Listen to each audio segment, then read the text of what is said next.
Eu sou uma codependente. Só por hoje. Fala, meninas! Tudo bem? Sejam bem-vindas! Nossa, que história será que vem aí, não, com essa frase? Vidas, eu não sei se vai se tornar um quadro, se vai virar uma série de podcasts, se vai vir um texto muito lindo no blog, o que a gente vai fazer, mas eu precisava fazer esse vídeo, sabe? Precisava conversar com vocês a respeito de um tema que eu acredito que atinge milhares de mulheres brasileiras.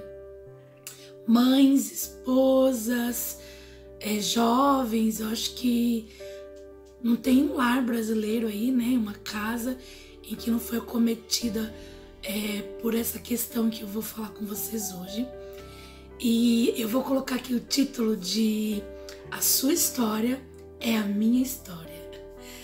Eu sou muito procurada por algumas pessoas, algumas mulheres principalmente, para aconselhar, para conversar a respeito de algo que marcou muito a minha vida. E quando eu tava essa semana mesmo, eu fui ligar, eu não conhecia a pessoa que falou comigo e ela foi indicada, né? A pessoa contou a minha história, a pessoa que conhece ela, e através disso ela acabou me conhecendo e ela pediu ajuda para que eu ajudasse ela. A minha história, eu sou uma codependente, meu esposo era um ex-viciado em drogas e bebida, e eu sofri durante muitos anos, eu e minha casa, minhas filhas, ele também, né, com esse mal. E nós mulheres, o que acontece com a gente quando a gente é acometido no lar, na casa, quando a gente tem esse problema? Há muitas coisas. Primeiro, a gente não casa com alguém e logo de cara já acontece esse tipo de coisa. Tem relacionamento, né? Deixa eu dar uma olhadinha aqui, amores. Isso. Tá me incomodando, não estou aparecendo aqui.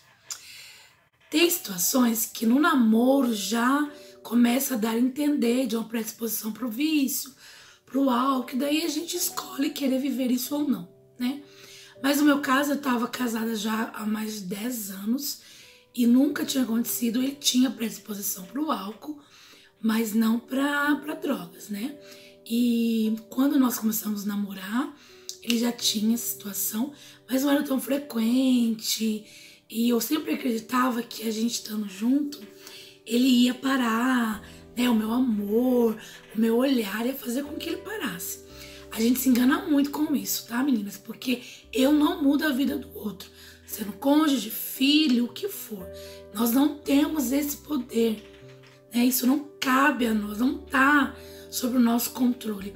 A gente pode sim ajudar. Eu acredito que uma esposa que é suporte, compromissada, que tem um olhar, um caminho, eu creio muito que faz diferença na vida do homem. Mas mudar, falar, eu vou casar, porque quando casar ele vai mudar, vai ser diferente, não. Isso não muda muito não, viu? Tome muito cuidado com essas falas, porque você não tem o poder de mudar o outro. Então, assim, como é que a gente faz uma situação dessa? Quando o esposo sai de casa e não volta, quando a gente perde a nossa identidade, porque totalmente a gente perde, a gente levanta de manhã pensando o que a gente vai fazer para que eles não tenham vontade de beber. Eu me tornei muito ciumenta, possessiva, manipuladora, porque eu ficava todo o tempo orientando e tentando manipular a situação para que ele não bebesse. Então, ele tinha muitos anos, acho que mais de 10 anos, que ele não tinha acesso ao cartão dele do banco. Tudo eu que sabia ser, não deixava ele nem sacar o dinheiro, porque eu tinha medo do que ia acontecer. Eu fazia almoço de fim de semana, meninas, 10 da manhã. Porque na minha concepção, se ele comesse, ele não ia ter vontade de beber. Então, assim, gente, é muito difícil porque você deixa de viver, entende? Você perde a graça e a alegria do presente, porque o que é a vida? Ela não é o amanhã, ela é o hoje. Ela é o que eu tô vivendo agora. E eu não tinha essa alegria, eu tinha desespero de fim de semana. Eu não gostava de fim de semana, porque o fim de semana era os piores que pudesse existir. Na sexta já começava, eu chegava super tarde, porque estava bebendo com alguns amigos. E eu tinha desespero, porque eu sabia que ia chegar um pouco alterado, ia querer ligar o rádio bem alto, ia querer ficar fazendo aquelas piadinhas sem graça.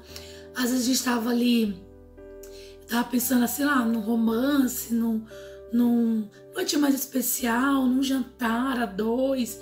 Eu ainda não tinha as minhas filhas na época, quando tudo começou. Não tinha como, porque ele chegava todo estranho. Então eu tinha vontade de chorar. Eu sempre trabalhei muito. Então nessa época eu trabalhava no fim de semana. E eu ia trabalhar com a cabeça fervendo. Porque eu sabia que ele... Ai, tô incomodada com esse negócio aqui, gente. Ai, agora dá certo. Porque ele... Eu sabia que eu cheguei em casa e ele tava bêbado, então eu ficava todo o tempo querendo voltar pra casa, eu não ficava focada no trabalho, porque eu ficava desesperada. E quando eu chegava exatamente, eu trabalhava num horário muito ruim de sábado, que era mais ou menos, era da 1 até acho que às 8, 7 horas, não me lembro, era tipo compensar horas, sabe? Era em confecção, então era em produção, tinha esses horários. E quando eu chegava, ele tava totalmente daquele jeito. Às vezes perdia as coisas dele, os bens dele, bicicleta, em bar. Então assim, era muito difícil, eu não tinha vida. Natal, gente do céu, desespero. A gente ia comprar as coisas pra ceia, eu sempre fiz. Mesmo sendo que ele não ia sentar na mesa conosco, não ia comer, mas mesmo assim eu fiz. E daí a gente ia comprar as coisas e ele pegava e... Ai, posso pegar 2 latinhas de cerveja? Eu falava assim, ai, só 2, hein? Não vai pegar mais. A gente não é esposa, a gente é mãe. A gente ficou todo o tempo controlando, olhando, monitorando, vendo o que vai acontecer, o que eles vão fazer, se ele vai beber a mais. Quem tá conversando? Se alguém parasse pra conversar com ele, eu tava desespero. Aí a pessoa vai convidar pra ir pra tal lugar. A pessoa vai falar alguma coisa que ele vai ter vontade de sair.